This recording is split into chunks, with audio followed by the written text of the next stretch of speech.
구약성경 열왕기상 8장 22절부터 30절까지 말씀입니다.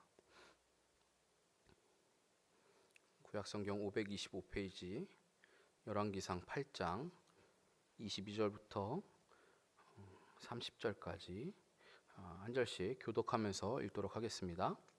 솔로몬이 여호와의 제단 앞에서 이스라엘의 온 회중과 마주서서 하늘을 향하여 손을 펴고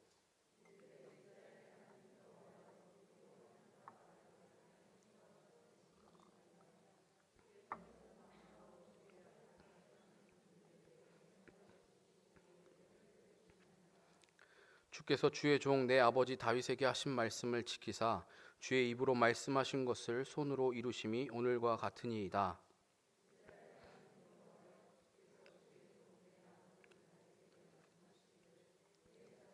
자기를 삼가서 내 앞에서 행한 것 같이 앞에서 행하기만 하며 내게서 나서 이스라엘의 왕위에 앉을 사람이 내 앞에 끊지 아니하리라 하셨사오니 이제 다윗을 위하여 그 하신 말씀을 지키시옵소서.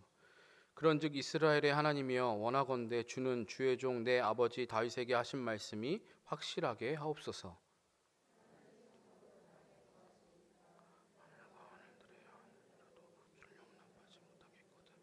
하물며 내가 건축한 이 성전이오리이까. 그러나 내 하나님 여호와여 주의 종의 기도와 간구를 돌아보시며 이 종이 오늘 주 앞에서 부르짖음과 비는 기도를 들으시옵소서. 내 이름이 거기 있으리라 하신 곳 이 성전을 향하여 주의 눈이 주야로 보시오며 주의 종이 이곳을 향하여 비는 기도를 들으시오. 함께 읽습니다. 주의 종과 주의 백성 이스라엘이 이곳을 향하여 기도할 때에 주는 그 간구함을 들으시되 주께서 계신 곳 하늘에서 들으시고 들으시사 사하여 주옵소서. 아멘. 네, 벌써 11월도 다 지나가고 있습니다. 벌써 오늘 23일인데요. 이제 일주일 정도 11월 남았고 다음 달 12월이 되면 이제 2018년도도 이제 끝나게 되겠네요. 요즘 제 스스로 막 할 일이 많아지고 바빠진 걸 보면 연말이 가까이 왔다라는 것들을 좀 실감하게 됩니다. 네, 여러분은 지금 이 시점에서 지난 올 한 해를 돌아보시면서 어떤 생각이 드십니까? 한 해 동안 내가 이런 뭔가 대단한 일을 성취했다거나 내가 목표로 한 일을 이루었다라고 그렇게 좀 자랑하실 만한 일이 있으신가요? 난 올해 다이어트를 목표로 했는데 5kg 이상 뺐다, 뭐 이런 위대한 일이죠. 저에게는 위대한 일입니다. 5kg 뺀다라는 게 장난이 아닌 일이죠. 연초에 우리가 다짐하고 생각했던 것이나 오랜 시간 노력하고 수고했던 것이 결실을 맺는 그런 일들이 혹시 있으십니까? 그런 일들이 있다면 참 너무 뿌듯하고 기쁘고 자랑스럽겠죠. 지금 여기 우리 고3 저기 영상 하나밖에 없는데 고3 친구들도 한 해 동안 열심히 수고하고 달려왔는데 목표 한 발을 향해서 잘 달려온 것 같아요, 영서야? 잘 달려온 것 같아요. 이제 지난번에 이제 수능 시험이 이제 있었는데 그동안 열심히 달려오고 수고했는데 많이 격려해 주세요. 고3 아이들 보시면. 또 교사로 섬기신 분들은 새해 내가 교사로 임명할 때 그 각오와 다짐을 잘 지켜오신 것 같으십니까? 아니면 빨리 끝났으면 좋겠다 이런 생각하고 계신가요? 올해는 내가 이 사람에게 꼭 내가 복음을 전하고 전도를 하겠다라고 다짐한 분들도 혹시 그 목표를 이루셨는지 모르겠습니다. 우리는 신앙생활을 하면서 흔히 그리는 어떤 그림이 있습니다. 하나님의 영광을 위해서 내가 어떤 위대한 업적을 이루어내서 사람들 앞에서 하나님이 하셨습니다. 모든 영광을 다 하나님께 돌립니다. 라고 그렇게 말하는 장면을 우리 막연하게 그런 이미지를 그려봅니다. 우리가 연말이 되면 TV에서 뭐 연기대상, 그 가요대상 이런 시상식에서 흔히 크리스찬 연예인들이 수상소감을 말할 때처럼 그런 모습을 우리가 한번 그려볼 때가 많습니다. 그런데 과연 우리가 신앙생활 하면서 목표로 해야 하고 그려야 할 우리의 그림이 과연 그런 모습일까요? 하나님을 위해서 엄청나고 위대한 업적을 이뤄내서 그것을 사람들 앞에 보여주면서 나를 칭찬하고 인정해주는 사람들에게 아니라고 하나님께서 하신 일이라고 영광을 하나님께 다시 돌리는 것, 그것이 과연 우리가 추구해야 할 인생일까요? 오늘 말씀을 보면서 좀 고민해 봤으면 좋겠습니다. 이번 한 주간 우리가 함께 묵상한 말씀은 열왕기상 8장이었습니다. 솔로몬이 오랜 시간 동안 성전 내외를 건축하고 완성하여서 드디어 여호와의 언약궤를 완성된 그 성전의 지성소 안에 안치하고 봉헌하는 장면이 등장합니다. 오늘 우리가 함께 읽은 본문 말씀은 큐티인 목요일에 해당됐던 묵상 본문인데요. 성전 안에 여호와의 영광이 가득한 것을 보면서 솔로몬이 백성들 앞에서 봉헌 연설을 한 것에 이어서 하게 되는 기도의 내용입니다. 하나님의 영광이 그 구름이 하나님의 임재를 상징하는 그 구름이 성소 안에 가득하게 빽빽하게 가득한 것들을 보면서 솔로몬이 그 감격과 감사의 봉헌사를 이제 백성들 앞에서 하고 또 하나님 앞에 기도하는 장면입니다. 성전을 다 완성하고 언약궤가 안치된 이후에 하나님께서 그렇게 응답하신 것이잖아요. 내가 여기에 거하겠다, 여기에 함께하겠다라고 하신 그 임재의 현장에서 솔로몬과 백성들이 그 장면을 보면서 감사와 감격의 고백이 터져 나오고 또 하나님 앞에 간구하는 것입니다. 얼마나 감격스러울까요? 그 성전이 완성되었는데 하나님이 거기에 거하시겠다라는 그 의미에 그 하나님의 임재를 상징하는 그 구름이 가득 임했을 때 얼마나 그것이 감동스러웠을지 생각해 보게 됩니다. 그 기도의 서론에 해당하는 부분이, 서론적 부분이 오늘 우리가 함께 읽은 23절부터 30절까지의 내용입니다. 그리고 그 뒤에는 그것에 대해서 아주 구체적인 내용으로 31절부터 53절까지 성전과 관련해서, 지금 봉헌하고 있는 이 성전과 관련해서 하나님께 기도하는 자들이 처한 7가지의 특별한 상황을 전제로 한 본격적인 기도의 내용입니다. 그래서 하나님, 우리의 기도에 응답해 주십시오. 우리가 성전을 향하여서 기도할 때 하나님 이렇게 응답해 주십시오. 이런 상황일 때 우리가 성전을 향하여 기도하면 하나님 응답해 주십시오. 그런 7가지에 해당되는 특별한 상황을 예로 들어서 기도하고 있습니다. 현재 이 기도를 하고 있는 솔로몬은 7년이라는 시간 동안 성전을 건축했습니다. 자신의 왕궁을 건축한 것까지 합치면 도합 20년이라는 시간을 들여서 성전과 왕국을 건축하는 아주 큰 업적을 이루었습니다. 특히 여호와의 성전 건축은 솔로몬의 아버지 다윗 때부터 그렇게 바라던 일이었습니다. 아버지 다윗이 정말로 그 하나님의 성전 짓기를 간절히 바라고 원했었던 일이죠.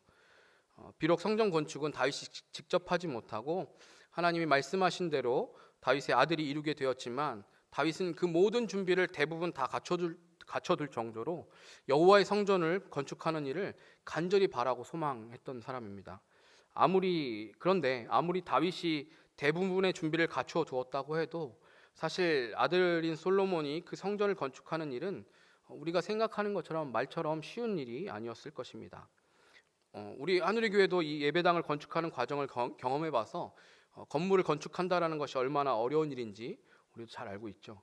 그냥 뭐 건물 짓지 뭐 하고 말하고 돈 좀 모으면 되지 뭐, 이게 아닌 거죠.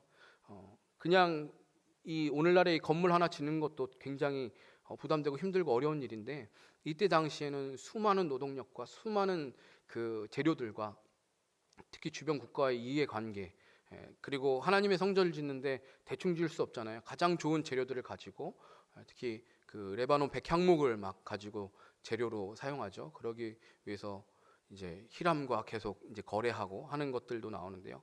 그런 모든 과정 가운데 여러 가지 이 건축을 하는 게 쉽지 않았을 것입니다. 아무리 아버지가 많은 준비를 해 두었어도 자식인 솔로몬이 생각을 바꿀 수도 있는 일인 거죠. 꼭 해야 되나 이거?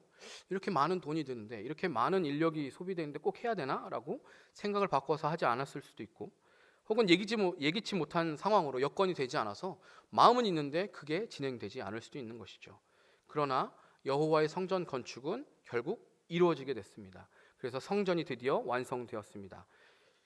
그 쉽지 않은 일을 해냈다면, 그 쉽지 않은 일이 이루어졌다면 솔로몬의 입장에서는 얼마든지 그것을 자랑하고 싶고 자신의 업적과 수고를 인정받고 싶었을 것입니다. 그리고 분명 솔로몬은 많은 수고와 노력을 이 성전 건축을 위해서 한 것이 사실입니다. 굉장히 많은 노력을 했죠. 그런데 오늘 말씀 본문이나 오늘 본문의 앞부분을 보면 솔로몬이 이 성전이 완공되기까지 자기가 얼마나 수고하고 노력했는지에 대해서는 최대한 말을 아끼고, 그렇지만 일관되게 하는 표현은 무엇이냐면 여호와께서 말씀하신 대로 이루셨다라고 고백하고 있습니다. 내가 이 일을 성취했다, 내가 이것들을 이뤄냈다, 나와 내 백성이 이것들을 고생하고 노력해서 이렇게 했다가 아니라 여호와께서 말씀하신 대로 이루셨다라고 고백합니다. 하나님께서 내 아버지 다윗에게 약속하시고 말씀하신 대로 다윗의 아들 솔로몬을 통해서 이 성전을 짓게 하셨다라고 말하는 것입니다. 즉 이 성전 건축은 솔로몬 자신의 의지나 수고와 노력 때문에 이루어진 것이 아니라 하나님께서 말씀하시고 약속하셨으니 하나님께서 하나님의 손으로 약속을 성취하시고 말씀을 이루신 일이라는 것입니다. 내가 아니라 하나님께서 하셨다고 하나님께 모든 영광을 돌리고 있습니다. 성전 건축, 이 성전이 완공되는 것의 모든 공이 하나님께 있다. 이것은 단지 하나님의 말씀이 성취된 것일 뿐이다 라는 것이죠. 이런 솔로몬의 고백이 어떻게 보면 시상식이나 인정받는 자리에서 의례 형식적이고 인사치레로 하는 말처럼 들릴 수도 있습니다. 그러나 솔로몬의 이 고백은 진심이 담긴 고백임을 우리가 성경을 자세히 보면 알 수 있습니다. 사실 애초에 다윗이 여호와를 위하여 집을 짓겠다라고 한 그 발상은 그것 자체가 어떻게 보면 참 바보 같은 생각이죠. 다윗이 믿었고 우리도 오늘날 동일하게 믿고 있는 우리가 섬기는 하나님은 말씀으로 온 우주 만물을 창조하신 분이십니다. 야고보서 1장 17절 말씀처럼 그분은 변함도 없으시고 회전하는 그림자도 없으십니다. 왜냐? 하나님 그분 자체가 빛이시고 하나님을 기준으로 모든 것이 돌아가고 시간과 공간을 초월하시는 분이시고 영원부터 영원까지 계시고 스스로 계시는 분이십니다. 그러므로 그런 하나님이 말씀으로 온 우주 만물을 창조하시고 영원부터 영원까지 계시는 그런 하나님이 친히 일개 개인인 아브라함과 언약을 맺고 그를 통해 큰 민족을 이루시고 온 세상 사람들을 구원하시겠다고 하는 것은 굉장히 사실 놀라운 일인 것이죠. 우리는 너무 많이 들어서 그게 되게 놀랍지 않은데 그건 엄청 놀라운 일인 거예요. 이스라엘의 하나님이 되어주시겠다는 것 자체가 하나님 자신이 자신을 한 민족과 국가, 장소에 제한하시고 자신을 낮추시고 또 낮추시는 행위입니다. 그러니까 하나님은 이스라엘이라는 나라에 담을 수 없는 분이신 거죠. 근데 그 하나님이 거길로 들어가시는 거예요. 그들의 하나님이 되어주시는 거예요. 하나님은 온 우주 만물의 창조주이시고 주인이신데 그 하나님이 어떤 한 사람과 약속하시고 어떤 한 민족과 약속하셔서 그들의 하나님이 되겠다고 자신을 낮추시는 것이죠. 왜 그렇게 하시는 것이죠? 그렇게 하셔서 죄로 인해서 죽게 된 인류를 구원하시기 위해서 하나님 그렇게 낮아지시는 것이죠.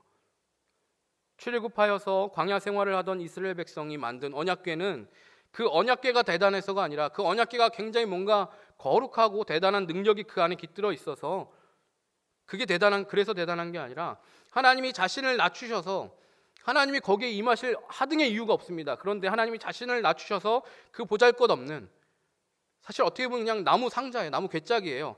그 위로 하나님이 임재해 주시기로 하신 것일 뿐인 거예요. 언약궤가 대단한 게 아니에요.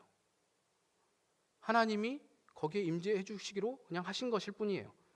하나님이 그들과 함께 해주시겠다는 그 약속의 표징일 뿐인 거죠. 그런데 그런 하나님을 위해서 집을 짓겠다니요.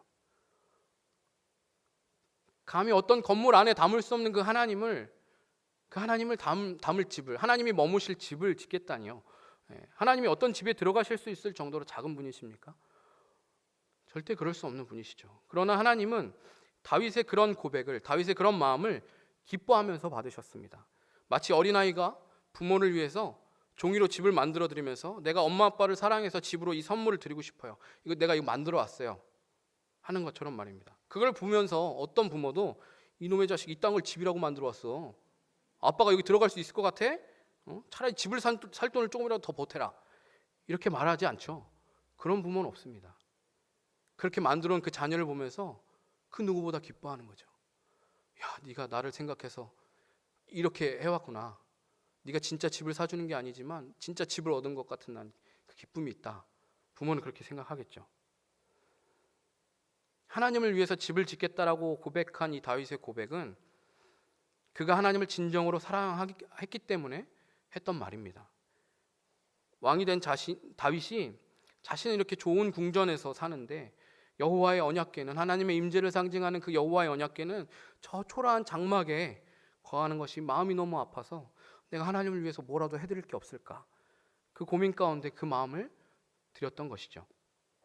이처럼 하나님과의 그 인격적인 관계 안에 거하면서 하나님을 온 마음을 다해서 사랑했던 다윗의 마음을 하나님은 너무나 잘 아시기 때문에 그의 그 고백을 받아서 오히려 더 큰 축복과 영광을 다윗이 경험케 해주셨습니다. 다윗이 드린 것은 정말 보잘것없는 것이었지만 하나님 그것을 너무 기뻐하셔서 오히려 다윗에게 더 좋은 것으로 축복해 주셨습니다. 그의 아들을 통해서 그 약속이 진짜로 성취되게 하신 것이죠. 하나님을 위해서 하나님이 거할 수 있는 집이라는 것은 존재하지 않는데 하나님이 임재하시는 집을 진짜 지을 수 있도록 해주신 것이죠. 그에 더해서 이스라엘의 왕이 앉을 사람이 너 다윗에게서 끊어지지 않게 하겠다.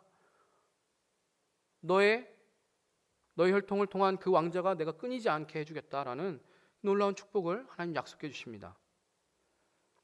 솔로몬은 이 모든 배경과 내용을 잘 이해하고 있었음을 오늘 본문이 보여줍니다. 여호와께서 말씀하신 대로 이루셨다라는 고백에서 성전 건축이 성공적으로 끝난 것이 자신의 능력이나 지혜가 아닌 아버지 다윗에게 하나님이 주신 약속과 축복이 그대로 하나님의 손으로 성취된 것임을 인정하고 있음을 우리는 알 수 있습니다.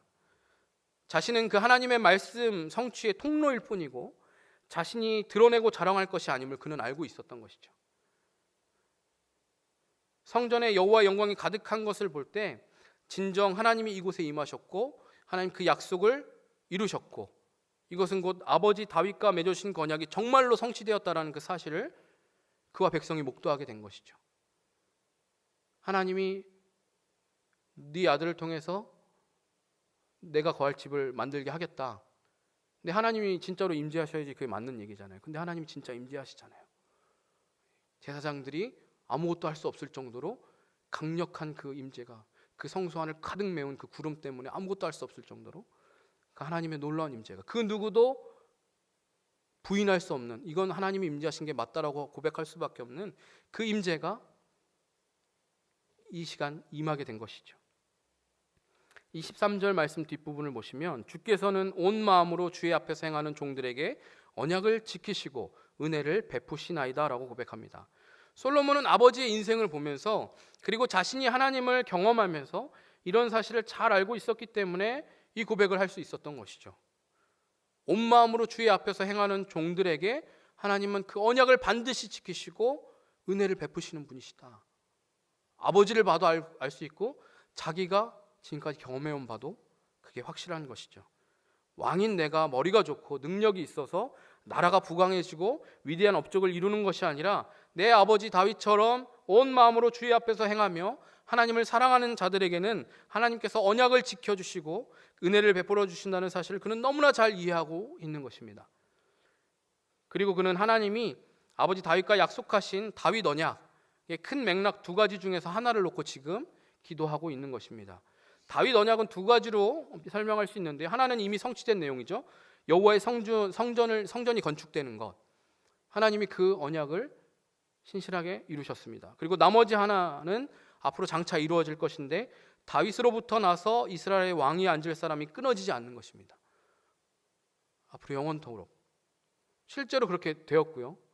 남유다는 계속해서 북이스라엘은 쿠데타에 의한 정권이 계속 교체되고 왕조가 교체되는 반면 남유다는 비록 타락하고 악한 왕들이 많이 있었지만 그럼에도 불구하고 다윗의 그 혈통은 끊어지지 않았습니다. 계속해서 그 다윗 왕조가 이어지죠. 하나님이 그것을 다 이루셨어요. 솔로몬은 성전 건축을 마친 이 시점에 언약대로 말씀을 성취하신 하나님을 찬양하면서 하나님께서 나머지 다른 언약도 반드시 이루실 것이라는 그 믿음의 고백과 간구를 하는 것이죠. 하나님 약속하신 대로 하나님 앞에서 온 마음을 다해 하나님을 섬기고 행하는 자들에게 하나님께서 이런 은혜를 베푸시고 언약을 성취하시는 분이신 것을 보니 하나님 이 약속도 주님께서 반드시 이루실 것을 믿습니다라는 고백을 하는 것이죠. 솔로몬은 성전 건축을 마치면서 그것을 경험하고 기쁨으로 이 기도를 할 수 있었던 것입니다. 그래서 25절에 이제 다윗을 위하여 그 하신 말씀을 지키시옵소서. 이거는 하나님 약속 왜 안 지켜요? 이 말이 아니라 하나님이 반드시 이 약속을 지키실 것을 믿습니다라는 고백인 것입니다. 그리고 26절에 내 아버지 다윗에게 하신 말씀이 확실하게 하옵소서. 강조해서 말하고 있는 것이죠. 하나님이 우리 아버지와 하셨던 그 언약이 확실해질 것을 나는 믿습니다라는 고백을 하는 것입니다. 하나님이 하신 약속을 지금 이렇게 이루신 것처럼 그 다른 약속들도 하나님 반드시 이루어 주십시오 간구하는 것이죠. 그리고 이 기도는 지금 솔로몬이 혼자 기도하고 있는 게 아니죠.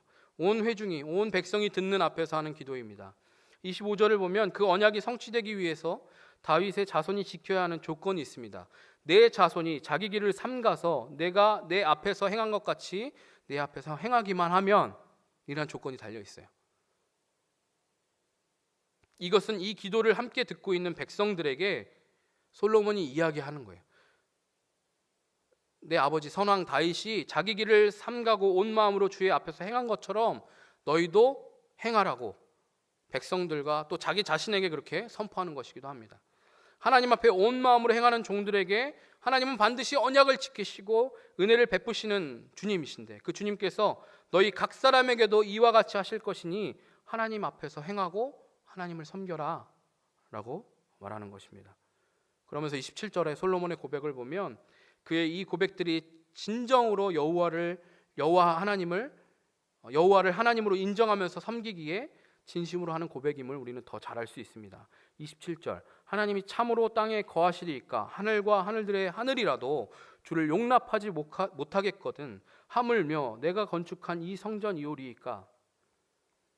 솔로몬은 지금 이 성전이 결코 하나님을 감당할 수 있는, 하나님이 머무실 만한 공간이라고 생각하지 않는 것입니다. 자기가 성전을 건축해 놓고도 여기에 하나님이 임재하실 만한 공간이 아닙니다. 하나님을 용납할 수 없습니다. 여기는 하나님을 감당해낼 수 있는 곳이 아닙니다라는 말을 하는 거죠. 하늘과 하늘들의 하늘이라도 주를 용납하지 못하겠거든 하물며 내가 건축한 이 성전이오리이까. 하나님이 어떤 분이신데 한낱 이런 건물 따위에 하나님이 머무시겠습니까? 라는 것이죠. 그러면 솔로몬은 왜 이 성전을 지은 것이죠? 이런 말을 하는 것이면 왜 성전을 건축한 것일까요? 성전이라는 것은요, 일종의 상징입니다. 일종의 상징이에요. 성전이라는 곳이 어떤 특정한 효험이 있고 그 건물이 대단해서 그곳에서만 예배를 드려야 되고 그곳에 가야만 복을 받는 그런 특별한 장소가 아닙니다. 구약시대의 이스라엘 백성들이 이런 오류에 빠졌어요. 그러니까 유대인들은 예루살렘에서만 예배해야 된다라고 말하는 거고 사마리아인들은 그 사마리아에서 예배 드려야 된다라고 말하는 거죠. 여기만이 특별한 장소다. 여기만이 하나님이 선택한 장소다. 여기만 하나님이 임재하신다. 하나님은 거기에만 임재하시는 분이 아니시고 모든 곳에 계시는 분이세요. 무소부재하세요. 하나님이 계시지 않은 곳이 없어요. 하나님이 존재하시지 않는 공간이 없어요. 근데 그 성전에 우리의 눈이 팔리면, 성전에 우리의 마음을 뺏기면 거기만 뭔가 특별한 곳이라는 생각을 하는 것이죠. 근데 성전은 그런 의미가 아니에요. 성전은 상징일 뿐이에요. 성전이란 건물은 그저 상징에 지나지 않습니다. 성전이 특별한 것은 하나님이 그곳에 임재하시니까 특별한 거예요. 성전이라서 특별한 게 아니라 하나님이 임재하시면 그곳이 거룩한 곳이 되는 거예요. 성전이라는 말, 그 이제 한문으로 따지면 거룩한 집이라는 말이죠. 거룩한 집이라는 것도 하나님이 임재하시니까 거룩한 건물이지, 하나님이 임재하시지 않으면 그냥 건물인 거예요. 그냥 건물에 지나지 않아요. 그냥 외관과 내관이 화려한 그냥 특별한 좋은 집일 뿐인 거지 거룩한 곳은 아니죠. 하나님 임재하시지 않으면. 그렇게 따지면 이 성전보다 좋은 데가 얼마나 더 많겠습니까, 세상에. 성전은 하나님께서 이스라엘 가운데 거하시고 그들과 함께 하시겠다는 약속의 상징입니다. 앞에서도 설명드렸죠. 하나님이 어느 한 민족, 한 국가에 국한될 수 있는 분이 아니라고요. 근데 하나님이 약속해 주시는 거예요. 내가 너희의 하나님이 되어주겠다. 그리고 너희는 내 백성이 되게 하겠다. 나와 이 언약을 지키면. 그 상징인 거예요. 하나님은 그곳에만 임재하시는 분이 아니신데도 불구하고 내가 거기에 특별히 임재하겠다. 내가 너희와 함께 하겠고 너희를 버리지 않고 너희를 떠나지 않겠다라는 그 약속의 상징이죠. 하나님이 모세를 통해서 이스라엘 백성과 언약을 맺으실 때에도 너희가 내 율례와 법도를 지켜 행하면 나는 너희의 하나님이 되고 너희는 내 백성이 되리라 라고 하셨죠. 그 언약의 상징이 모세가 호렙산에서 받은 언약의 두 돌판이에요. 이 언약을 지키면, 십계명, 이 언약을 너희가 잘 지키면 너희는 내 백성이 되고 난 너희의 하나님이 되는 거야. 그걸 언약을 하는 거죠. 계약을 하는 거예요. 약속을 하는 거예요. 오늘 본문 8장 앞부분인 9절에 보면 언약궤 안에 든 것이 언약의 두 돌판이라는 언급이 등장해요. 어떻게 보면 좀 뜬금없죠. 근데 지금 이건 뭐냐면 하나님이 이런 언약에 신실하신 분이심을 다시 상기시키는 거예요. 과거에 하나님이 맺으셨던 그 언약을 성취하셔서 우리가 지금 하나님의 백성이 된 것처럼 오늘 하나님이 다윗과 하셨던 그 언약을 하나님께서 또 신실하게 이루시고 성취하셔서 하나님 우리 가운데 임재하시기로 하신 이 약속을 지키실 것이다. 이것을 상기시키는 거예요. 그 언약에 신실하신 하나님이 계시기에 이스라엘 백성들이 여호와 하나님의 백성이 되는 것이잖아요. 이처럼 성전은 이스라엘의 하나님께서 그 백성들이 자기 길을 삼가서 여호와 하나님 앞에서 행하여서 주의 율법을 잘 지키고 하나님만 섬기면 하나님이 그들 가운데 임재하셔서, 원래는 하나님이 그곳에 굳이 임재하실 필요가 없고 하나님이 딱히 임재할 만한 이유도 없지만 하나님 그들에게 은혜를 베푸시기 위해서, 하나님 그들을 사랑하시기 때문에 그들에게 특별한 은혜를 베푸시기 위해서 또한 그들을 떠나시지 않으시고 버리지 않으시겠다라는 그 의미로 그 약속을 하시는 것을 보여주는 것이죠. 자, 그렇다면 이 성전은 누구에게 더 유익한 것입니까? 이 성전은 누구를 위한 것이죠? 물론 하나님을 위한 것이 맞습니다. 근데 이 성전은 누구에게 더 유익한 것입니까? 하나님께 유익합니까? 이스라엘 백성들에게 유익합니까? 비록 처음에는 하나님을 위해서 짓겠다고 했지만 결국 성전은 아무리 성전을 완벽하고 좋고 화려하게 지어도 그게 하나님을 위해서 그 어떠한 것도 되지 않아요. 그냥 우스갯소리 이런 표현하죠. 하나님 앞에는 그냥 껌값인 거예요. 그냥 이 성전 하나 짓는 게 하나님에게는 아무것도 아닌 것이에요. 근데 굳이 하나님이 성전을 짓도록 허락하시는 이유는 성전을 짓는 게, 하나님이 임재하시는 그 성전이 지어지는 게 이스라엘 백성들에게 복이 되기 때문에 그런 거예요. 이스라엘 백성들을 위해서 하나님께서 짓게 허락해 주신 거예요. 하나님이 우리 가운데, 내 삶 가운데 함께 하시는 것 자체가 복인 것이에요. 특별한 성전을 만들고 뭔가 위대한 업적을 이루는 것이 우리에게 복이 아니라 하나님이 나와 함께 하시는 것 자체가 복인 것입니다. 성경에서 말하는 천국이 어느 특별한 장소, 특정한 장소를 의미하는 것이 아니라 하나님이 통치하고 계신 곳을 의미하는 것처럼 하나님이 계신 그곳이 천국인 거예요. 주 예수와 동행하니 그 어디나 하늘나라라고 말하잖아요. 주 예수와 동행하면 거기가 천국인 거예요. 그렇기 때문에 우리가 가까운 미래든 먼 미래든 언젠가 우리가 하나님 앞에 부름받아서 천국에 간다라는 게 어디 저 먼 우주를 건너 어디를 가서 안드로메다를 건너서 어디 특별한 데에 가는 게 아니라 하나님이 우리와 함께 하시면 거기가 천국인 거예요. 에스겔이 환상 속에서 회복된 성전을 볼 때 그 성전이 있는 그 성읍의 이름이 뭐예요? 여호와 삼마, 여호와께서 거기 계신다. 회복된 완벽하게 된 성전은 하나님이 계시는 그곳인 거예요.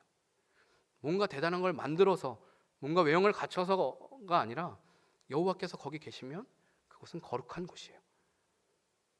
우리를 구원하실 메시아 예수께서 태어나셨을 때 그 이름을 임마누엘이라 하라. 임마누엘 무슨 뜻입니까? 하나님이 우리와 함께 계신다 라고 한 것처럼 하나님이 존재하시는 것 자체가, 하나님이 우리 가운데 임재하시는 것 자체가 우리에게 복인 것입니다. 그래서 솔로몬이 28절에서 이렇게 고백하는 거예요.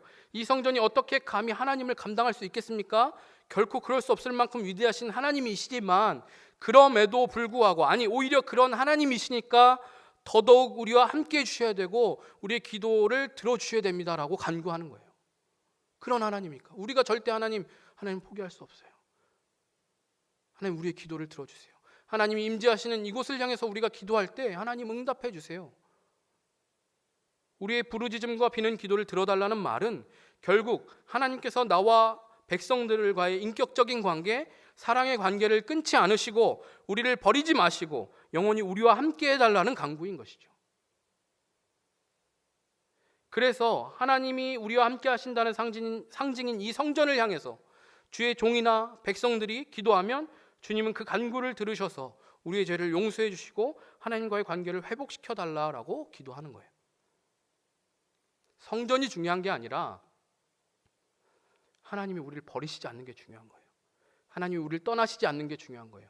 하나님의 임재인 이 성전은 무너져도 괜찮아요. 없어도 돼요. 상관없어요. 근데 하나님이 우리를 떠나시는 건 안 되는 거예요. 30절 이후의 내용들은 이런 간구의 구체적인 상황들을 예시로 들면서 기도하는 것인데, 오늘 큐티를 하시는 분들은 아시겠지만 대부분 이스라엘이 범죄해서 하나님께 징계를 받게 된다면 하는 그런 가정의 상황이에요. 이스라엘 백성들이 범죄하여서 하나님 앞에 징계를 받아 이런 일들이 일어나면 이런 가정을 하는 거예요.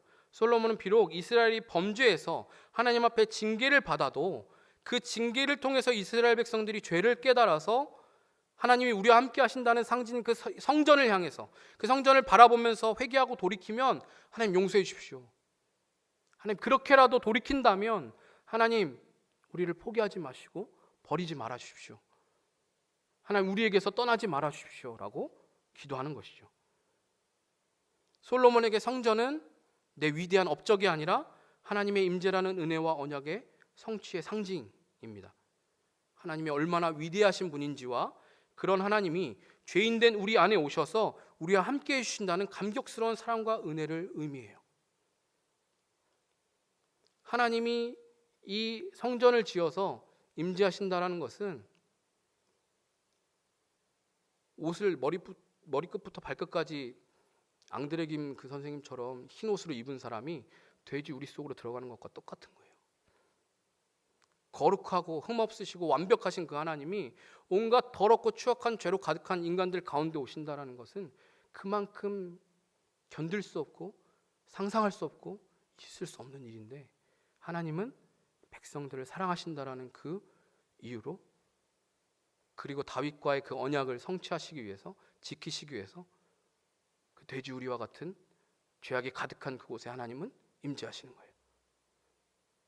여러분이 하나님이시라면 임재하고 싶으신가요?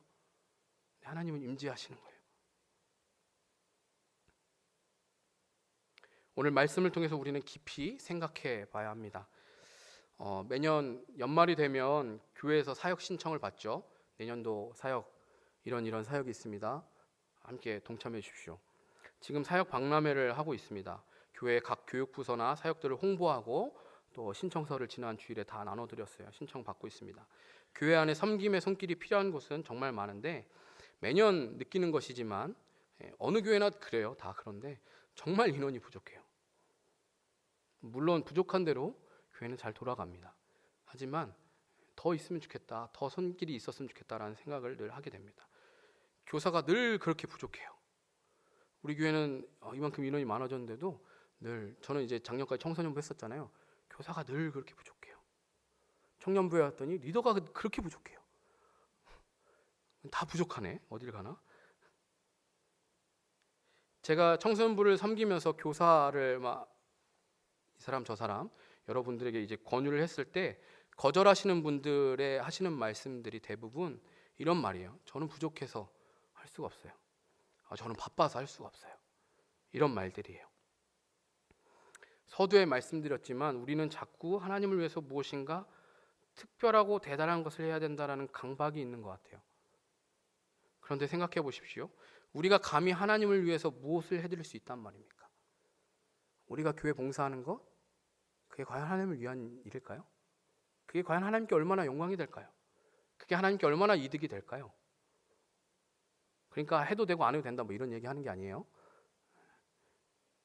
이 세상에 가장 값비싸고 아름다운 것들을 다 하나님께 드린들, 그것이 과연 하나님의 영광과 이름에 비할 바가 되겠습니까? 내가 교사하고 교회 봉사하는 게 뭐 얼마나 하나님께 영광이 되고 하나님께 얼마나 득이 되겠습니까? 교사를 하거나 리더를 하거나 드러나든지 드러나지 않든지 크고 작은 일을 섬기는 것은 무엇인가 우리가 하나님께 해드리는 게 아니에요. 하나님은 그런 거 없어도 얼마든지 하나님의 영광을 나타내실 수 있어요. 아무도 교회 안에 있는 봉사를 하지 않는다고 해도 하나님은 하나님의 교회를 이끌어 가실 수 있으신 분이세요. 하나님은 우리가 하나님을 찬양하지 않으면 길가에 있는 돌들로도 얼마든지 하나님을 찬양할 수 있게 하시는 분이세요. 하나님 그렇게도 하실 수 있다고 하셨어요, 성경에. 내가 교사를 할 만한 실력이나 능력이 있으니까 교사를 하는 게 아니에요. 내가 교사나 리더를 할 만한 시간적 여유가 있어서 하는 것도 아니에요. 그러면 우리는 왜 교사를 하고 왜 봉사를 해야 됩니까? 그것이 우리가 하나님과 함께하면서 그분의 영광과 권능을 맛보는 복의 통로가 되기 때문에 하는 거예요. 하나님을 위한 게 아니라 나를 위한 거예요. 내게 복이 되는 일인 거예요. 솔로몬은 성전을 지은 것이 하나님의 말씀이 성취된 것이라고 고백했습니다. 우리가 교회를 섬기고 영혼을 섬기는 봉사와 사역을 할 때 우리를 통해서 하나님의 말씀이 성취되는 것을 우리는 보는 거예요. 하나님이 나를 통해서 이 부서 가운데 저 영혼을 향하여서 하나님이 이 계획을, 하나님의 약속을, 하나님의 이 말씀을 성취하시겠다는 것들을 내 눈으로 목도하는 거예요. 나는 그 현장에 그냥 들어가는 거예요. 내가 하는 게 아니고. 너는 거기 있기만 해. 내가 할게. 나는 그냥 들어가서 보면 되는 거예요. 하나님이 어떻게 하시는지. 그 말이 그냥 뭐 교사한테 가서 그냥 아무것도 안 하고 가만히 있으라는 얘기가 아니라 그 현장 가운데 내가 들어가서 하나님이 행하시는 일을 보는 거예요. 그리고 나는 하나님의 그 역사하심 가운데 동참하는 영광을 누리는 거예요. 내게 영광인 거예요. 그거는 하나님이 나를 하나님의 사역에 끼워주는 거잖아요. 하나님의 그 놀라운 위대한 일을 나에게 맡겨주시고 나에게 시켜주시는 거예요. 나는 그럴 능력도 없고 자격도 없는데 하나님이 시켜주시는 거라고요. 그거 얼마나 감사하고 영광스러운 일입니까? 그 과정이 비록 힘들고 고통스러울 때도 있어요. 그냥 보기만 하면 된다고 해서 그게 그냥 진짜로 아무것도 안 하면 되는 게 아니라 그 가운데서 우리가 해야 될 노력들이 분명히 있죠. 때론 힘들고 고통스러워요. 하지만 교사로, 리더로, 각 봉사의 직분으로 섬기면서 하나님이 얼마나 신실하시고 위대하신지를 깨닫게 되기 때문에 우리는 그 자리로 나가야 되는 겁니다. 그 자리에 있는 게 복인 거예요. 왜냐? 하나님이 거기서 일하시니까. 하나님이 그곳에 임재하시니까. 감히 말씀드립니다. 교사로, 리더로 교회 각종 봉사의 자리에 동참하십시오. 여러분이 하나님과 함께하는 복을 누릴 수 있게 해드리겠습니다. 이거는 제가 여러분에게 제발 교사 1년만 섬겨주세요 이 말 부탁드리는 게 아니에요. 저는 여러분에게 제안 드리는 거예요. 여러분에게 복을 누릴 수 있는 기회를 저는 드리는 거예요. 신청서 저한테 내세요. 신청서를 제가 취합하거든요. 제가 받아드리겠습니다. 복을 누릴 수 있는 기회를 드리는 거예요. 안 쓰시는 분들은 자기 스스로 자기 발로 복을 걷어차시는 거예요. 저한테 내시면 제가 받아드립니다. 저는 기회를 드리는 거예요. 제가 여러분에게 교사가 부족해요. 뭐 NTS 코치가 부족해요. 여러분이 도와주셔야 합니다. 이 말씀 드리는 게 아니에요. 당당하게 저는 제안 드리는 겁니다. 여러분에게 복이 됩니다. 여러분이 선택하세요. 왜 연말마다 사역자들이 혹은 리더십들이 제발 함께 이 사역을 섬겨달라고 부탁해야 됩니까? 오히려 그 반대가 되어야 되는 거 아닙니까? 제발 나 좀 하나님과 함께하는 복을 누릴 수 있는 그 자리에 나 좀 끼워달라고. 나도 그 복을 누리고 싶다고. 하나님과 함께하는 복을, 하나님이 일하시는 것을 목도하는 하나님의 말씀이, 하나님의 언약이 성취되는 그 자리를 나도 가서 볼 수 있는 특권을, 그 복을 나에게 주십시오. 내게도 그 기회를 주십시오. 여러분이 오히려 저한테 부탁하셔야 되는 거 아니에요? 여러분이 오히려 찾아가셔서 리더십들에게, 사역자들에게 부탁하셔야 되는 거 아닙니까? 오늘 설교 이후로 기존에 교사하시고 봉사하셨던 분들은 두려워하셔야 돼요. 자리를 뺏기실 수 있습니다. 더 많은 분들이 지원하실 거기 때문에 기존에 있던 분들도 간절히 부탁하셔야 될 거예요. 나 여기서 빼지 마.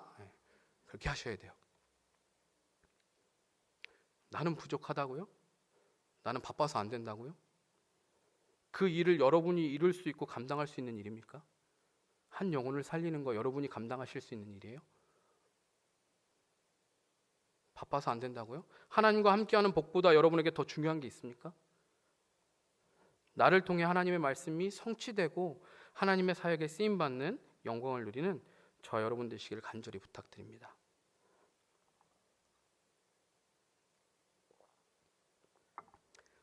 여기서 더 나아가서 우리가 또 깊이 생각해 봐야 될 것은 성전의 의미입니다. 성전은 특별한 건물이나 장소가 아니라 하나님이 우리와 함께 하심을 의미한다고 말씀드렸습니다. 하나님은 성전을 통해서 우리와 함께 하시기로 약속하셨습니다. 솔로몬의 기도를 통해서 보듯이 우리가 하나님 앞에 머물면서 온 마음을 다해서 그분을 사랑하고 섬기기만 하면 하나님은 결코 우리를 떠나시지 않으십니다. 그러나 우리에겐 그럴 능력이 없죠. 온 마음을 다해서 하나님만 섬기고 할 능력이 우리에게 없습니다. 그래서 솔로몬이 기도한 것처럼 설령 우리가 하나님을 잊고 죄를 지어 하나님을 떠났어도 징계를 통해서 우리가 깨닫고 돌이킨다면, 회개해서 돌이킨다면 하나님은 사하시고 우리와 하나님과의 관계를 회복시켜 주실 것입니다. 하나님 그걸 약속하고 계세요. 우리가 신앙의 여정을 걸어가면서 항상 잊지 말아야 할 것이 바로 하나님과 함께함입니다. 저 같은 사역자가 가장 쉽게 빠지는 오류가 바로 이 부분입니다. 나는 하나님을 위해서 교회를 섬기고 있다고 사역을 한다고 말하지만 하나님과 관계없이 하나님의 임재 가운데 머물지 않고도 그 일들을 그냥 일로서 하는 것이죠. 얼마든지 내 의의를 드러내기 위해서, 돈벌이를 위해서 목사이지만 살아갈 수 있어요. 그런 목회자를 사꾼이라고 하죠. 사꾼이 되지 않기 위해서 늘 부단히 돌이키고 회개하고 하는데요. 겉으로 드러나지 않을 뿐이지 아무리 목회자라도 얼마든지 내 성취를 위해서, 돈을 벌기 위해서 하나님의 이름과 교회를 이용할 수 있습니다. 그가 하나님과 함께하지 않는다면, 그가 하나님의 임재 안에 머물지 않고 하나님과 함께하지 않으면 얼마든지 그럴 수 있어요. 직분이나 신앙의 연륜이나 그게 중요한 게 아니에요. 하나님께서 모세를 통해 이스라엘 백성들과 언약을 맺을 때나 다윗과 언약을 맺을 때나 공통적으로 뭐라고 말씀하시냐면, 주야로 그 주의 말씀을 묵상하고 그 말씀을 네가 지켜서 행하면, 온 마음으로 주의 앞에서 행하면, 그러면 내가 그 언약을 지키겠다고 하는 말씀하세요. 하나님이 이 성경에 나와 있는 인물들과 하시는 그런 약속들을 보면, 그리고 이스라엘 백성들과 하시는 언약을 보면 대부분 그런 내용이에요. 그 내용이에요. 너희가 내 말을 지키고 내 말에 순종하면, 나를 섬기면, 나만 섬기면 우상을 숭배하지 않고 하나님이 그 언약을 지키시고 복을 주시겠다라고 약속하세요. 하나님이 이 말씀을 하시는 것은 무엇이냐면, 하나님과 나의 인격적인 사랑의 관계가 가장 중요하다는 거예요. 아무리 위대한 일, 놀라운 일 해내도 하나님과의 관계 없이 그 일을 이뤘다면 그것은 축복이 아니라 저주입니다. 우리는 하나님의 말씀을 숙제하듯이, 하나님 이거 하라고 그랬으니까 그냥 하기 싫은데 억지로 숙제하는 것처럼, 벌 받을까 봐 무서워서, 이거 안 하면 하나님한테 벌 받을까 봐 막 무서워서 하기 싫은데 억지로, 혹은 습관적으로 너무나 그게 익숙하고 당연해져서 그냥 습관적으로 해서는 안 됩니다. 성전처럼 어떤 종교적인 행위나 외용도 물론 중요하지만 그게 필요 없다는 게 아니에요. 그것도 중요하지만 정말 중요한 것은 하나님을 경외하는 것, 그분을 사랑하는 것입니다. 우리가 말씀을 보는 것, 말씀을 지키는 게 하나님을 사랑하기 때문에 해야 되는 것이에요. 이스라엘 백성들이 계속 놓쳤던 게 이것입니다. 제사는 드리지만, 형식은 화려하게 갖추고 이 성전에서 제사를 드리지만, 이 화려한 성전에서 예배를 드리지만 하나님을 사랑하는 마음 없이 형식적으로, 의무적으로 하는 거죠. 그러니까 오늘 하나님 앞에 제물 들고 나와서 제사 드리면서도 내 이웃은 학대하고 과부와 고아를 괄시하고 착취하고 빼앗고 하는 짓을 동시에 할 수 있는 거예요. 왜 오래된 연인들이 자주 싸우는 이유가 보면 그 사랑의 표현이 습관적으로 하기 때문에, 의무적이기 때문에 너무 오래돼가지고 그 표현들이 이제는 무뎌지는 거죠. 그러니까 막 이제 서운해하고 그러면서 싸우는 때가 있죠. 결혼한 부부 사이에도 권태기라는 게 있는 것처럼 그 전까지는 이 사랑의 표현이 막 진심으로 마음을 담아서, 내가 이 사람과 이제 사귀기 위해서, 이 사람의 마음을 얻기 위해서 막 어떻게든 막 온갖 좋은 말들로 막 어떻게 하면 이 사람이 나한테 넘어올까, 내 마음이 이 사람에게 통할 수 있을까 막 고민하면서 이야기할 때는 정말 진심을 담아서 하지만, 이제는 이제 잡은 물고기한테는 밥을 안 준다고 표현을 굉장히 안 하죠. 의무적으로 하고, 그게 너무 오래되면 습관적으로 의무적으로 할 때가 있습니다. 그럴 때 보통 사람들은 어떻게 반응하죠? 화가 나거나 실망해요. 영혼이 없다라고 요즘 표현하죠. 영혼 없는 그 표현. 저도 저희 아내에게 그런 말들을 자주 하는데, 제발 진심을 담아 표현을 해달라고. 그런 영혼 없는 사랑의 표현과 태도를 보고 우리는 사랑이 식었다라고 말을 해요. 어떻게 나한테 그렇게 얘기해? 물론 이제 사랑하지 않는다는 것은 알지만 그래도 더 진심을 담아서 고백하기를 원하는 거죠. 우리가 말로는 하나님을 사랑한다고 말하면서 우리가 습관적으로, 의무적으로 신앙생활하는 거 하나님 모르실까요? 우리가 화려한 말들로, 여러 가지 많은 시간과 봉사를 하는 것들로 감춘다고 한들 우리의 중심에 하나님을 사랑하는 마음이 없는 것, 그걸 하나님은 과연 모르실까요? 우리가 신앙생활을 오래 하면 할수록 하나님과의 관계도 습관적이고 의무적으로 될 확률이 매우 높습니다.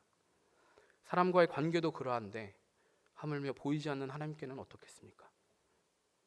저는 올해 큐티를 다시 제대로 하기로 마음먹은 후로 큐티를 하면서 참 큰 은혜와 기쁨을 누릴 수 있었습니다. 그런데 요즘 지금 이 시점에 와서 보니까 어느샌가 제가 큐티를 습관적으로 하고 있더라고요.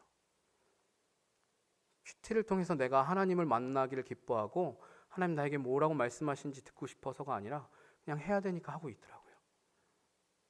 큐티를 왜 합니까? 하나님을 사랑하기 때문에 그 하나님의 음성을 듣고 하나님을 더 깊이 알아가기 원하기 때문에 하는 것이 아닙니까? 그런데 어느 순간 그 큐티가 당연히 해야 되는 어떤 하루의 일과 그 이상도 이하도 아닌 습관으로 전락해버리는 것이죠. 기도도 마찬가지입니다. 매일 새벽에 나와서 기도하고 매주 빠짐없이 금요기도 시간 이 시간에 나와서 기도하는 거 너무나 귀하고 중요한 습관입니다. 이런 습관은 습관이라도 괜찮긴 하지만 하나님과의 사랑의 관계가 아닌 의무로 그것을 하고 있다면, 내가 리더인데 금요기도회 정도는 나와줘야지, 내가 이런 직분을 갖고 있는데 내가 새벽 예배 정도는 나와줘야지, 그런 의무감을 하고 있다면, 혹은 그냥 습관을 따라 하고 있다면, 그냥 하나님을 향한 마음 없이. 저도 처음에는 이 새벽에 나와서 기도하는 게 참 힘들고 어떻게 보면 사역자이니까 의무감에 나오는 경우가 대부분이었습니다. 만약에 사역자가 아니면 많이 안 나왔을 것 같아요. 그래서 때로는 새벽에 일어나기 싫을 때도 있었고요. 그게 너무 힘들었을 때도 있죠. 그러나 하나님과의 관계가 끊이지 않도록 그 자리에 머무는 것이 얼마나 소중한지 깨닫게 되니까 내가 사역자로서 이 자리에 나올 수 있는 것이 감사하게 되더라고요. 이렇게 해서라도 내가 나올 수 있는 것, 이렇게 해서라도 하나님 날 기도하게 하시니 하나님 감사합니다. 내가 하나님을 떠나지 않을 수 있는 기회를 주셔서 감사합니다라는 마음이 생기더라고요. 새벽에 그 시간이 귀찮거나 의무감의 시간이 아니라 참 내 생명과도 같은 꼭 필요한 귀중한 시간이구나라는 것을 느끼게 되었습니다. 우리가 신앙의 여정을 걸어갈 때 계속해서 하나님과의 관계, 그분 안에 거하며 그분과 친밀한 그 사랑의 관계를 신경 쓰지 않으면 우리는 그저 습관에 불과한 종교 행위를 할 뿐입니다. 제가 큐티를 다시 제대로 하기로 마음 먹고 시작한 지 지금 이제 6개월밖에 안 됐어요. 6개월 만에 다시 습관으로 전락하잖아요. 우리 인간은 그래요. 하나님 앞에 내가 아무리 결단하고 내가 그렇게 살게요, 하나님, 내가 하나님 마음 다해서 사랑할게요 말해놓고도 6개월 지나면 또 종교 행위를 하고 있는 것일 뿐입니다. 그렇기 때문에 우리는 날마다 말씀을 보면서 계속 회개해야 하는 거예요. 주님 앞에 엎드려야 되고 날마다 기도하면서 하나님을 찾아야 되는 거예요. 하나님 이미 나와 함께 하시는데 뭐하러 찾냐고요? 아니요. 우리 그렇게 안 찾으면 우린 또 하나님을 잊어버려요. 양과 목자에 대해서 제가 예전에 설교할 때 말씀드렸잖아요. 양들이 굉장히 시력이 약하다고. 우린 양과 같은 자들이에요. 우리가 하나님을 찾지 않으면, 하나님의 음성에 계속 귀 기울이지 않으면, 그 음성을 따라가지 않으면 우린 또 하나님을 잃어버리는 거예요. 어리석은 양들처럼. 매일매일 하나님을 찾아야 되는 거예요. 그래서 하나님과의 관계를 소홀히 하거나 끊기지 않기 위해서 우리는 계속 그렇게 하나님을 찾아야 되는 거예요. 이것은 선택의 문제가 아니라 내 생명의 문제인 겁니다. 생존의 문제예요. 사실 우리가 하나님과의 관계를 항상 강조하고 말하면서 결국에는 말씀과 기도를 강조하게 되는데, 늘 하는 말 하는 것 같지만 그만큼 이게 절실한 문제예요. 근데 오늘날 많은 그리스도인들이 그것을 하지 않아요. 말씀 보고 기도하는 것들을 하지 않아요. 바쁘다고, 내가 피곤하다고, 여유가 없다고, 내 상황이, 내 실정이 이런데 내가 어떻게 하냐고 말해요. 근데 이거는 우리의 생존의 문제인 거예요. 선택의 문제가 아닌데. 과거에는 성전이 하나님의 임재를 상징했다면 이제는 성전이라는 특정한 장소가 아닌 어디서나 언제나 어느 누구나 부르짖을 수 있는 예수님이 우리의 성전이 되심을 의미해요. 오늘날 신약 시대로 오면 예수님이 태어나실 때 그 이름을 임마누엘, 하나님이 우리와 함께 계신다라고 하셨지 않습니까? 그리고 예수님께서 이 성전을 헐라 내가 사흘 만에 다시 세운다고 하시지 않았습니까? 예수님 자신이 성전 되신다라는 거 말씀하시는 거잖아요. 과거 성전의 역할을 이제 예수 그리스도께서 담당하시는 거예요. 과거에는 그 제사장들을 통해서 그 성전에서 제물을 드리고 그래야만 하나님께 나아갈 수 있었어요. 근데 이제는 예수님이 그 성전의 역할을 다 감당하시고 한 번에 다 모든 것을 끝내버리셔서 이제는 예수 그리스도의 이름을 통해서 누구나, 예수를 믿는 누구나 하나님 앞에 나아갈 수 있게 되었습니다.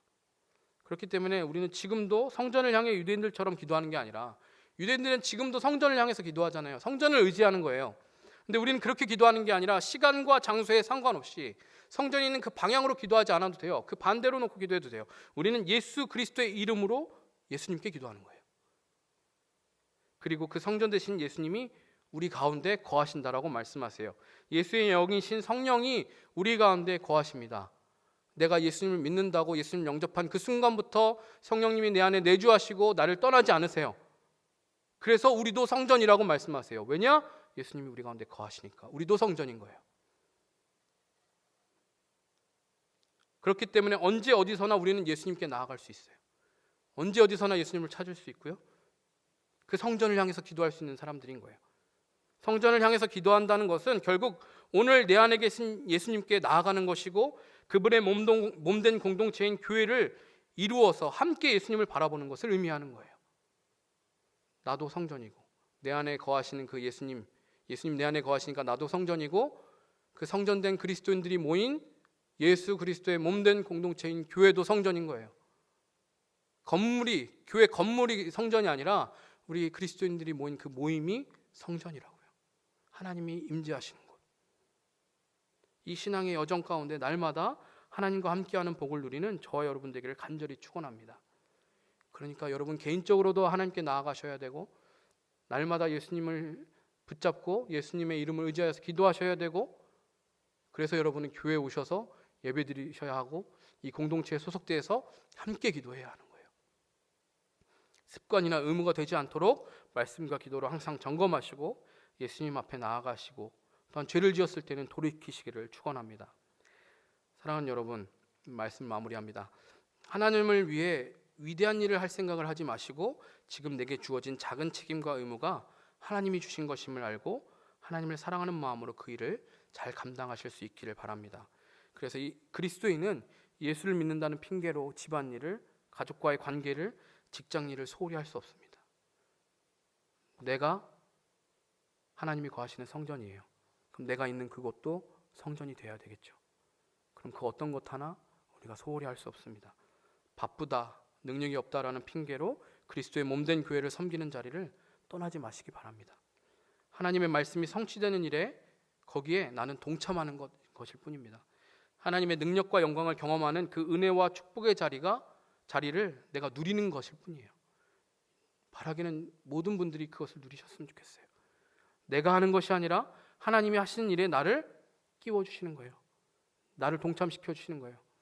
그러면 일은 하나님이 다 하시지만 그 영광은 함께 누리는 거예요. 내가 하는 건 별로 없어요. 그냥 하나님이 시키시는 것만 하는 것일 뿐입니다. 근데 그 엄청난 영광은 하나님과 함께 누리는 거예요. 또한 성전이 의미하는 것처럼 외형, 형식, 보이는 일에 우리의 마음을 뺏기지 않고 항상 내가 하나님과 함께하고 있는지를 점검하시기 바랍니다. 하나님이 우리에게 요구하시는 것, 온 마음을 다해 그분을 사랑하고 행하는 삶을 살고 있는지, 아니면 내가 그저 습관으로, 의무감으로 종교 행위를 하고 있는 것은 아닌지 날마다 철저하게 점검하셔야 합니다. 그렇지 않으면 저처럼 6개월 만에 습관적으로 큐티를 하게 되는 여러분을 발견하게 되실 거예요. 그런 일이 일어나지 않도록 항상 말씀으로 자신을 점검하시고, 기도하면서 하나님을 찾으시고, 하나님께 점검 받으셔서 때로는 실패하고 회개하고 돌이킬 때라도 들으시고 사해 주시는 하나님께로 또 나아가고 또 나아가는 저와 여러분 되기를 간절히 부탁드립니다. 네, 함께 찬양하고 기도했으면 좋겠는데요. 나의 백성이 찬양인데요.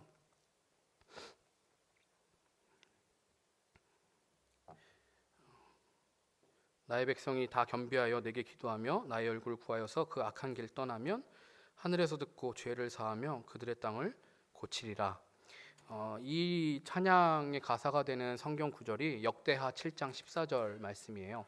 역대하 7장 14절 말씀은 어떤 말씀이냐면, 오늘 우리가 읽은 본문과 평행 구절이 되는 그 내용이 그 앞뒤로 나와 있습니다.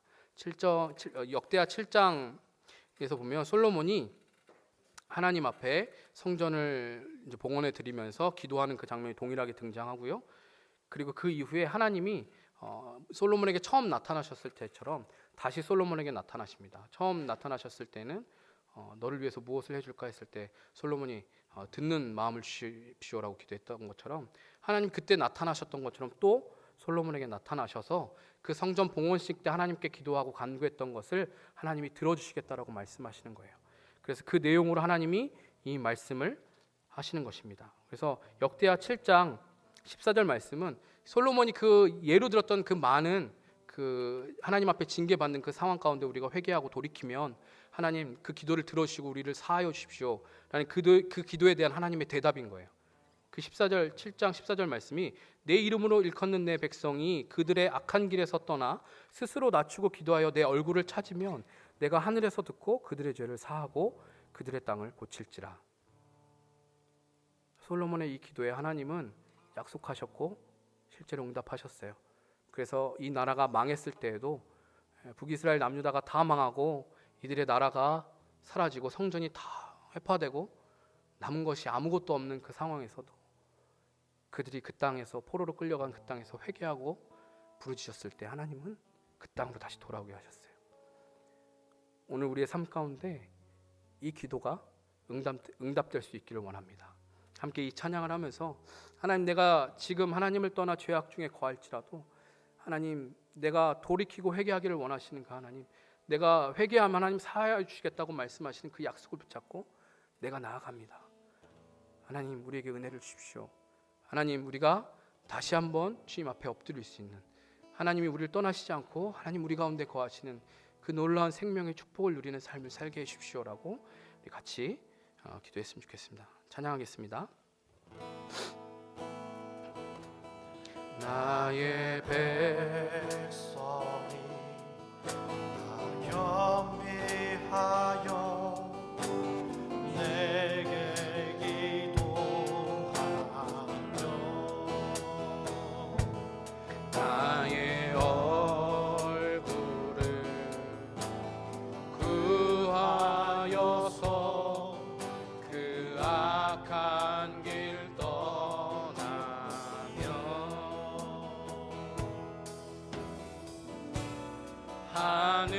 하늘에서 듣고 죄를 사하며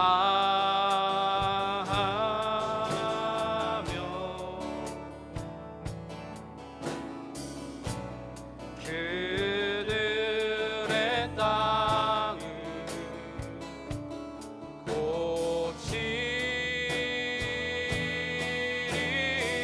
고치리라.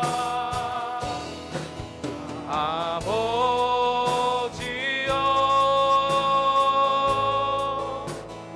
고쳐주소서.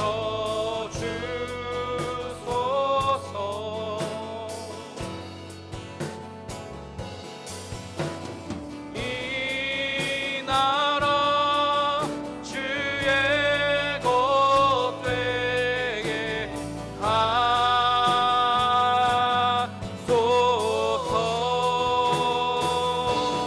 주 하나님 간절히 기도하오니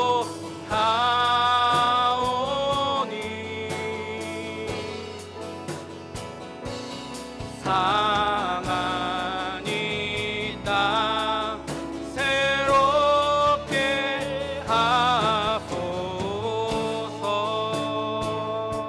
1절 한 번 더 고백합니다. 나의 백성이 다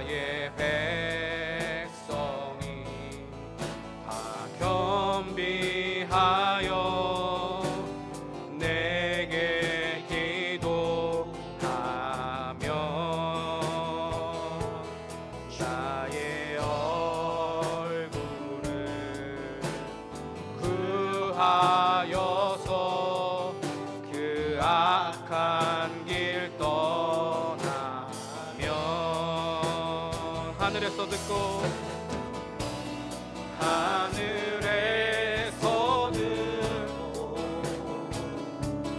죄를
한번 생각해 보시기 바랍니다.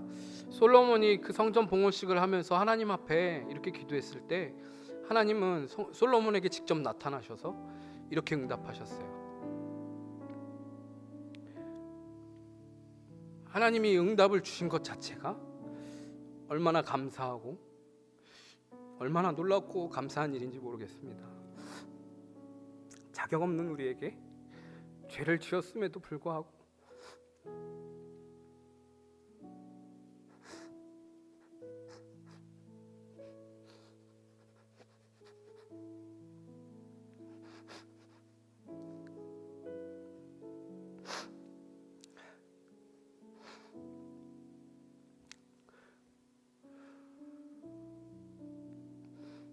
하나님은 용서해 주시겠다고 또 약속하십니다.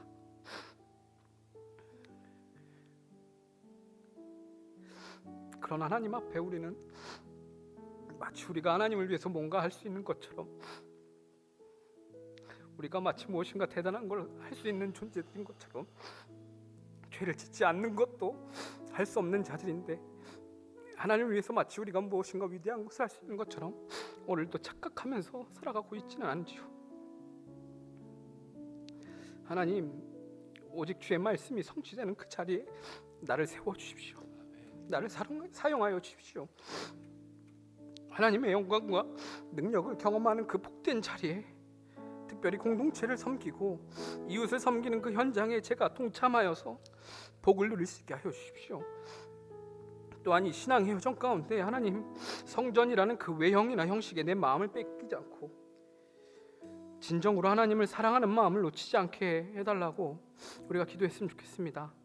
습관과 의무에 따른 종교 행위가 아니라 하나님 전인격으로 온 마음으로 하나님을 사랑하여서 성전을 짓겠다고 고백했던 그 다윗처럼 하나님을 사랑하기 때문에 내가 말씀을 보게 하시고 기도를 하게 하시고 교회를 섬길 수 있게 하여 주옵소서. 하나님, 내 모든 것을 다해 하나님을 사랑하게 하시고 하나님이 임재하시는 그 자리에 제가 머물 수 있도록 주님, 나를 떠나지 마시고, 설령 내가 죄를 짓는다 할지라도 하나님 나를 버리지 마시고, 하나님 나를 떠나지 마시고, 주의 성령을 내게서 거두지 마시고 하나님 용서하여 주시고 돌이키게 하여 주옵소서라고 이 시간 우리의 마음을 다해 주님 앞에 기도하도록 하겠습니다.